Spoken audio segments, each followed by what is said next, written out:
What's up, everybody? Name code Dustin, your Fantasy Smack Talk, week 4 of your fantasy fix for football. Excited about it. It's been a little while since I busted that out for you. So before we get into a tip, Dustin wants to let you know how you can get a fancy t-shirt. So for those of you that don't know, on our forums, if you sign up and if you become active and get up to 100 posts, you send us an email and we send you one of these fancy guys. So if you haven't done that yet, get in those forums, sign up. Or if you go to FanDuel, when you deposit money, you put in the promo code FST2013. You don't even need to do 100 forum posts. You get a t-shirt from us. That's fun too. That's fun too. Everyone likes t-shirts. So the tip of the week, we're entering bye weeks. You're maybe having to make some roster adjustments, maybe having to make decisions on who to drop.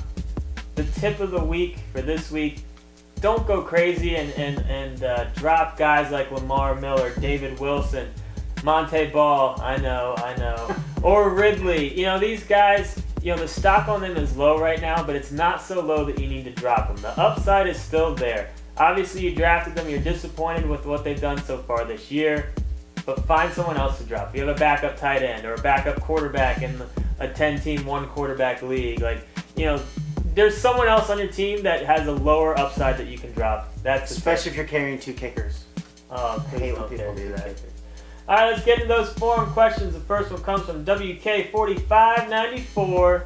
Which quarterback, Kaepernick at St. Louis or Andy Dalton at Cleveland? 89% is going with Kaepernick, hoping that he bounced back from last week. And I think he does, and the NFL might be kind of figuring out this read option, figuring out the pistol, but with that said, you gotta be starting Kaepernick this week. He can do so much with his legs, and I think that they have a big night. I know Thursday night games, the scoring seems to be a little bit down, but regardless, I just trust Kaepernick a whole heck of a lot more than Andy Dalton still. Hey.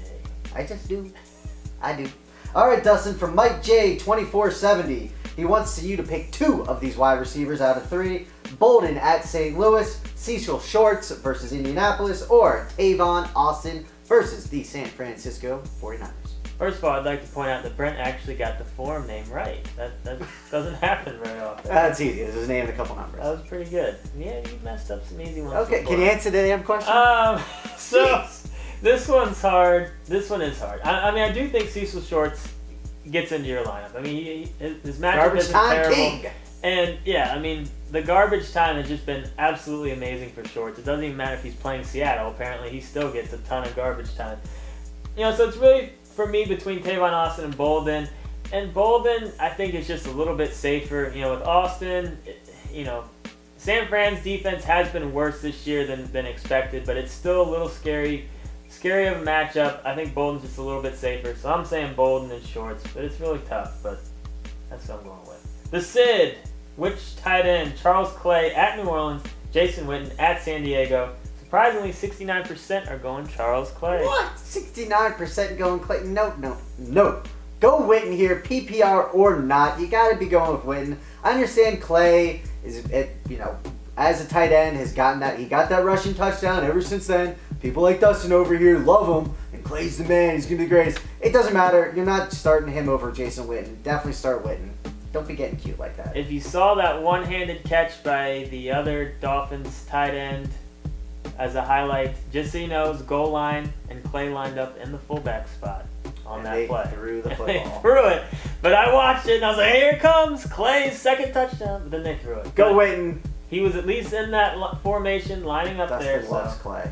Let's talk about our duds, sleepers, and deep sleepers. My dud, I'm going with Stevan Ridley. Going up against Atlanta, not the worst matchup in the world, but I want to see one more game. I want to see a game out of Ridley where he gets the carries before I'm starting him over any other decent options. You drafted this guy high. Obviously, it's disappointing what's happening with him, but that's just Bill Belichick for you. You never really know what he's going to do. So warned you. I'm waiting until he goes back to what he was last year. I don't even know what would happen on the goal line if they give it to Blunt or what. Who knows right now? He's just scary. My sleeper, Ahmad Bradshaw. They have a nice matchup against Jacksonville. Bradshaw looked great last week, and there's a chance that this could be kind of an even split until Richardson gets completely up to speed on that playbook. And, I definitely think Bradshaw will be more involved in passing situations because, that's kind of the hardest thing to pick up on a new offense. So Bradshaw, I still think is going to get enough touches to where he's still valid this week. And my deep sleepers, Daryl Richardson versus San Francisco. Here's what I'm going to say about Daryl Richardson. Don't just completely write him off this week because of his matchup and because of what he did to you last week. So annoying. If you started him. The reports have been surprisingly very positive this week on a short week. Yeah. It doesn't make sense. Something doesn't make sense. But the thing is, San Francisco's D hasn't really been that great this year. There's a chance St. Louis is playing from behind. They like Daryl Richardson in the passing game. Don't completely write him off this week. I don't mind his chance.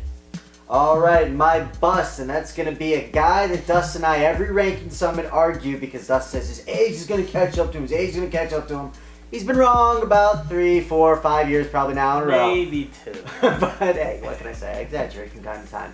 But so far, he only has 11 catches for 93 yards, and that is old man Tony Gonzalez. Tony G. I'm just in the rankings, by the way, FST sitting 8 out of a possible 125 on Fantasy Pros. Doing pretty money at that. We're ranking him a little bit lower, and the reason why is he hasn't been the Tony of old quite yet. So there's a lot of other options that we like over him.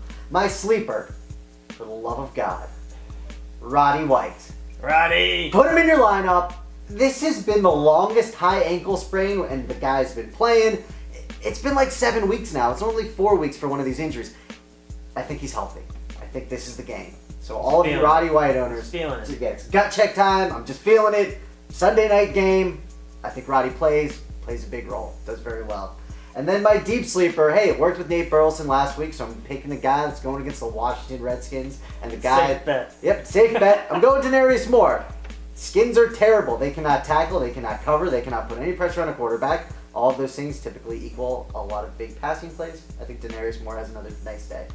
Let's talk about Mike's picks. His dud, one of his boys, CJ Spiller, going up against Baltimore, not the best matchup in the world. And with Fred Jackson just factoring in so much lately and Spiller a little banged up, basically if you can avoid that situation with another decent matchup, you might want to consider... We're going to give the ball to Spiller until he pukes. It's going to be awesome. Oh, thanks, Bills. Yeah, thanks. Can't always trust the head coaches. His sleeper, Alex Smith, this is a guy that was on my waiver wire show as far as a decent plug-in and play. If you have Cam Newton or Aaron Rodgers, a couple big-name quarterbacks on a bye. Alex Smith going up against those Giants who have looked so amazing this year. Smith could have a good matchup, or he does have a good matchup, could have a big game. And Smith's having a good year for the 3-0 Chiefs. Yeah. Pretty surprising. He doesn't throw more than 5 yards, but doesn't throw picks. It works out. And his deep sleepers, Ryan Broyles, on paper he does have a tough matchup against the Bears, but you know that offense is going to be able to move the ball through the air. Calvin Johnson's going to demand 2-3 guys even sometimes. So Broyles should get a lot of single coverage and probably get a decent amount of catches for you this week. So that's it. Nameco here, Dustin here. Get in the forums, ask us any questions you like. Side note, he's offered me Trent Richardson for Brandon Marshall. Do I do the trade? I got running back depth. Could use a receiver. What do you think? I got Foster, I got Powell, I got D'Angelo, I got Lacey. You know what your answer should be? You're the expert. You decide. I'm sending it to him. Why is he asking for your advice? He's the expert. I was throwing it out there. I think it's kind of fun.